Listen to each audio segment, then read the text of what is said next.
একদিন হঠাৎ বুঝে যাবে তুমি যাদের জন্য নিজেকে শেষ করে দিয়েছিলে তারা কখনোই জানতে চায়নি তোমার বুকের ভিতরটা ঠিক আছে কিনা। তুমি সবার সামনে শক্ত ছিলে, কিন্তু কেউ জানে না রাত হলেই তুমি আল্লাহর সামনে কতবার ভেঙে পড়েছো।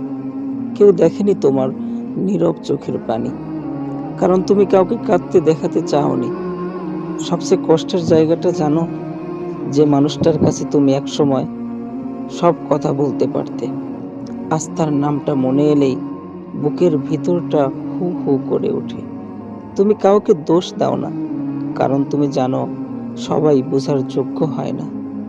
তুমি শুধু চুপ হয়ে গেছো, কারণ কথা বললেই ভিতরে জমে থাকা কান্নাটা বের হয়ে আসবে।